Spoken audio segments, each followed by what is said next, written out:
My video for June the 23rd, 2018 asks a question.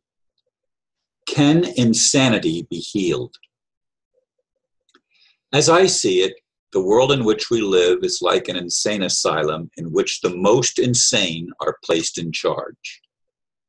Yes, though it pains me to say so, the most insane of all is the one I was taught and believed was none other than God.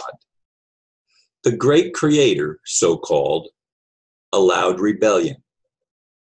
That, in and of itself, is merely free will, which obviously must be true if love can have any meaning. The problem is not the ability to test the waters of life. The problem is allowing children with no life experience to be in charge. That's a task they are incapable of handling. I struggle to make sense of it all. If Lucifer is truly a fallen angel, why was he allowed to mess with human DNA, turning off the very codons that gave us the ability to see the bigger picture? Or is that just another lie we've been told? Personally, I face the questions we all must face. Who am I?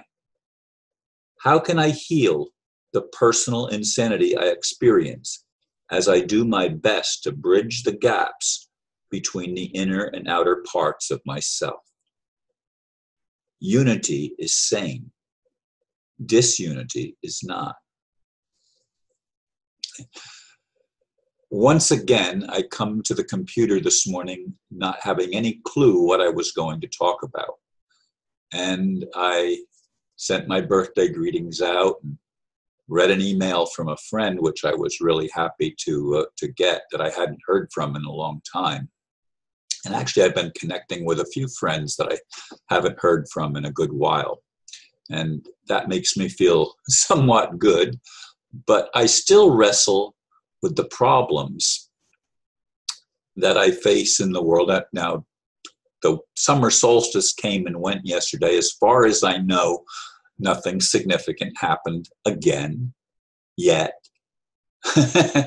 We've been given promises, and I've been following this RV thing and have people send me things about things that Trump is doing that are good, and then I also see things he's doing that are terrible.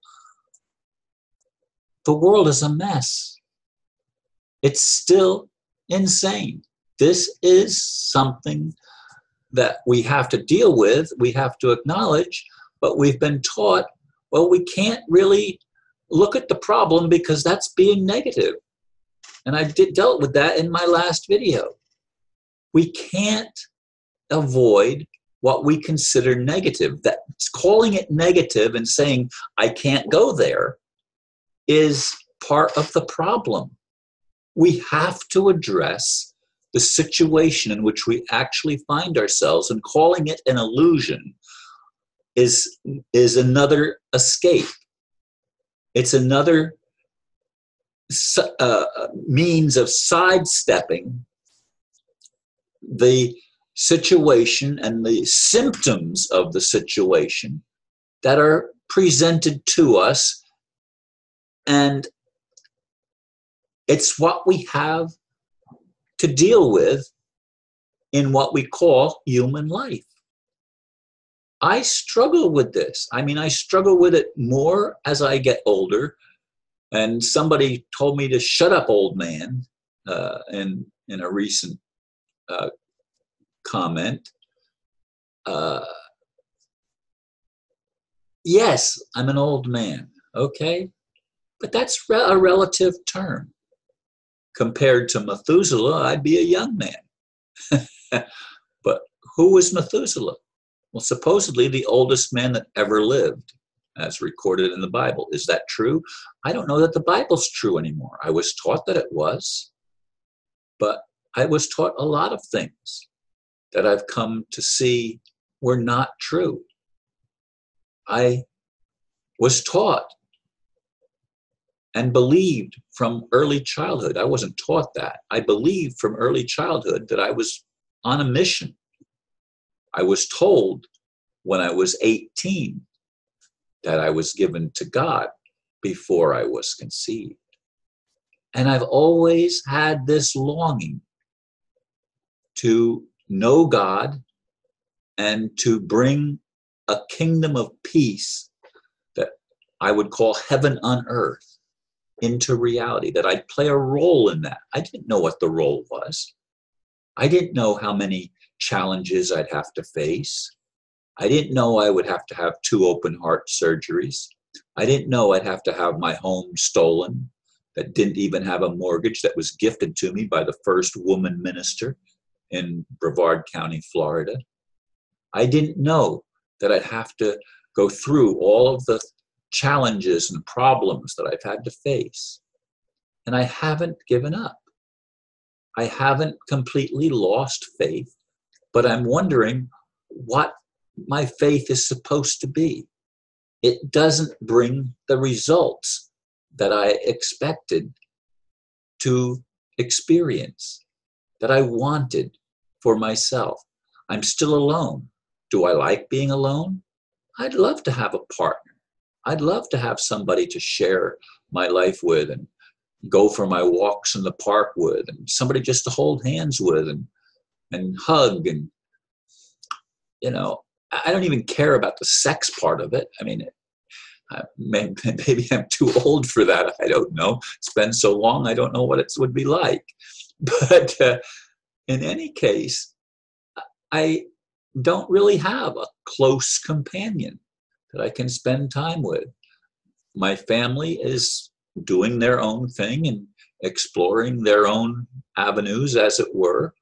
I get to see my grandchildren a little bit, not as much as I used to, but I do get to spend some time with my family. I'm taking my granddaughter to her violin summer school thing for this whole week that I'm living in right now. And I enjoy the connection with her and taking her to the, even though it's a long ride for me, relatively speaking, of course, I enjoy just being able to interact and have some family responsibilities. But lots of times I am just alone.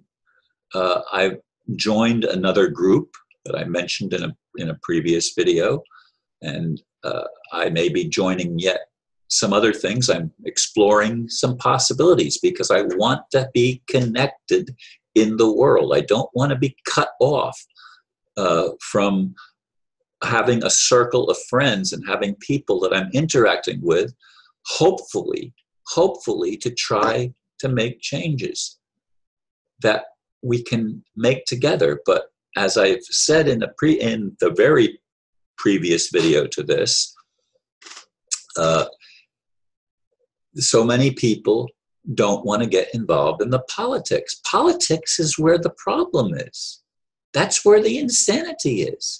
We have people that are quote, leaders, and if their lips are moving, it's a 99% probability that they're lying. They have no intention of telling us the truth, because the truth ultimately would set us free. It might piss us off, but it would set us free, because then we could take responsibility for what we would need to do. And the truth is, we have to take responsibility. But the truth also is that we have to be empowered. We have to have our codons turned back on. We have to be enriched, in not necessarily in financial enrichment, but enriched in the ability to actually bring positive change that will set even the worst captives free. And when I say set them free, I don't mean set them free to do crimes. I mean set them free so that they would no longer think of hurting another, that they would actually become mature enough to take responsibility for loving instead of trying to control. That's the problem. And so many of our children have been taught that they are insignificant and they are controlled, instead of being loved and liberated. Thank you for listening, and namaste.